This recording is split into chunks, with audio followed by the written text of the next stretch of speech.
I'm going to show you how to fix a Hisense model 65H6570G. When I power it on, I get a quick little flash from the standby light, and then that's it. It's completely dead after that. So let's open it up and find out why.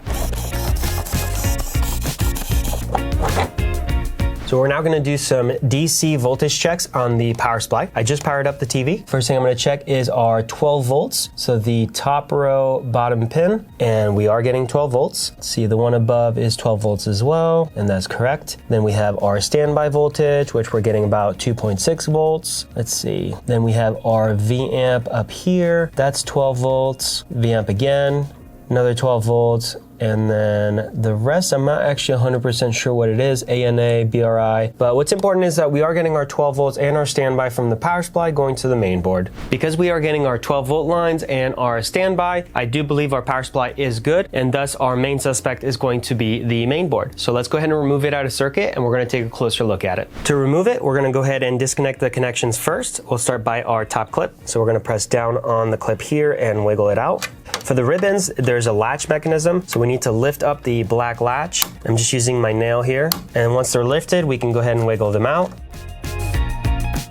For our speakers, same as that top connector, we're just gonna press down on the clip and wiggle it out. This one will still press down on the clip, wiggle out, and then this one also has a latch. So the ribbons have that latch mechanism. You have to lift it up to release. Now we can go ahead and unscrew it, and the board falls out. This mainboard is the most commonly failing part in this TV, especially with that quick flash of the standby light and then completely dead. Most often, the issue is going to be due to a component underneath this heatsink. So we're gonna go ahead and remove that next. If you found the video helpful or useful so far, make sure to leave a like and subscribe to the channel for more content. But stick around, we're about to go into a deep dive on the diagnostic and component level repair of this mainboard next. If you wanna send in your Hisense mainboard for repair, we'll have links in the description below to our website for a repair service, as well as in the top pinned comments. I've removed the heatsink from the main board, and we've now exposed the CPU and the eMMC chip. Now, most commonly, we do see the eMMC chip fail, and that's most likely what we're gonna be replacing today. But to be sure, we're gonna check the CPU to make sure there's no shorts. So we have our main processor right here. We're taking a look at it under the microscope. And if I go up a little bit is where our eMMC is, right over here. So what we're gonna do to check for shorts on the processor is actually check the components around it, because this is a BG8 type chip, so it doesn't have any pins. All the pins are technically underneath the chip. So to measure for shorts, what we're gonna do is with our multimeter and resistance mode, we're gonna check those capacitors. And we're getting 7 kilo ohms. Let's check this one, 386 ohms, that's good.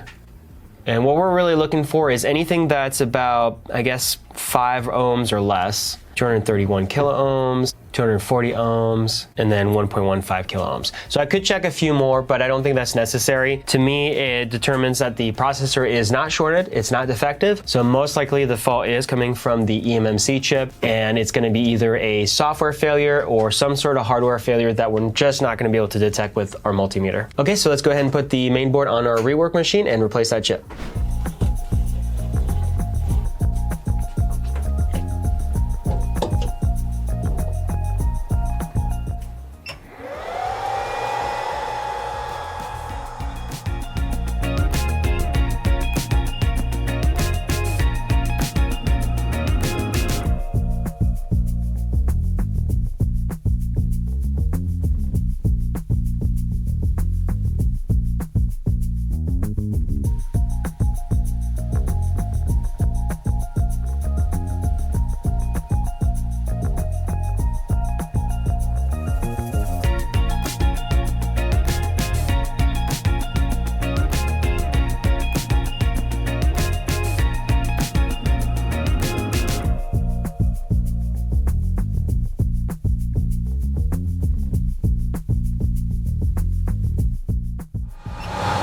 I've reinstalled the main board back into the TV, so let's plug it in, power it on, and take a look. We do have our standby light now. We did not have that red standby light, but we do now. Let's power it on.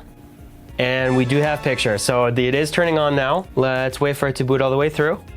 All right, and it is booting into our menus here, okay. Let's take a look at our HDMI 1. I did just plug in our Fire Stick. and it does look like that's working as well. If you found the video helpful or useful, make sure to leave a like and subscribe. Otherwise, if you want to send in your main board for us to fix, we'll have links in the video description below to our website and repair services. Thanks for watching.